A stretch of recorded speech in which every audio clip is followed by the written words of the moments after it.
Hi மக்களே, அனைவருக்கும் வணக்கம். இந்த வீடியோவில் என்ன பார்க்க போகிறோம் அப்படின்னா, ஒரு சூப்பரான பிரியாணி எப்படி செய்யணும் அப்படின்னு தான் பார்க்க போகிறோம். அதுக்கு குக்கர் வச்சுட்டு அடுப்பில் குக்கர் நல்லா சூடானதும் 1.5 குழி கரண்டி அளவுக்கு எண்ணெய் ஊற்றிருக்கேன்.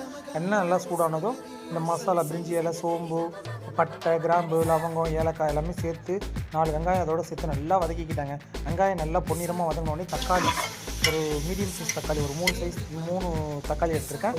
அதுக்கப்புறம் பச்சை மிளகா ஒரு 4 பச்சை மிளகா, அதையும் நல்லா அந்த வெங்காயத்தோட பேஸ்ட் கணக்காக நல்லா வதக்கியாச்சுங்க. வதக்கிட்டு அதுக்கப்புறம் புதினா மல்லி சேர்த்துருக்கேன். புதினா மல்லியோட ஒரு 1.5 ஸ்பூன் அளவுக்கு இஞ்சி பூண்டு விழுது சேர்த்துருக்கேன்.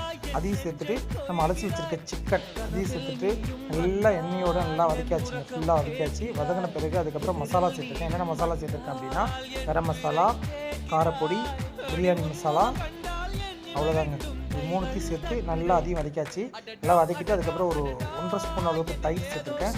தயிர் சேர்த்துட்டு ஒரு அரை எலுமிச்சம்பழம் சேர்த்துருக்கேன். அதையும் நல்லா சேர்த்து நல்லா வதக்கியாச்சுங்க. அப்புறம் நம்ம எந்த கப்பால் மெஷர்மெண்ட் அரிசி எடுக்கிறோமோ அந்த கப்பால் 2 கப் அளவுக்கு தண்ணி சேர்த்துருக்கேன். 4 கப் எடுத்துருக்கேன். ஸோ 8 கப் அளவுக்கு தண்ணி சேர்த்துட்டு நல்லா கிண்டி விட்டுட்டேன். ஃபைனலாக குக்கரை மூடுறதுக்கு முன்னாடி நான் எப்பயுமே கொஞ்சம் நெய் ஊற்றிட்டு புதினா மல்லி சேர்ப்பேங்க. அதுதான் அதில் சேர்த்துருக்கேன். சேர்த்துட்டு குக்கரை போட்டு மூடியை போட்டு விசில் எடுத்தாச்சு. ஒரு 3 விசில் விட்டு ஒரு ½ ஹவர் கழிச்சு எடுத்திங்க அப்படின்னா நல்லா சாப்பாடு வெந்திருக்குங்க. அதுக்கு மேலே அப்படியே நெய்யை ஊற்றி அப்படியே கரண்டி எடுத்து கிண்டினீங்க அப்படின்னா உதிரியாக பிரியாணி ரெடி ஆகிடும். இந்த வீடியோ உங்களுக்கு பிடிச்சிருந்தா லைக் பண்ணுங்கள், ஷேர் பண்ணுங்கள், கமெண்ட் பண்ணுங்கள். மறக்காமல் VTF ஃபுட் சேனலுக்கு ஒரு சப்ஸ்கிரைப் பண்ணுங்கள்.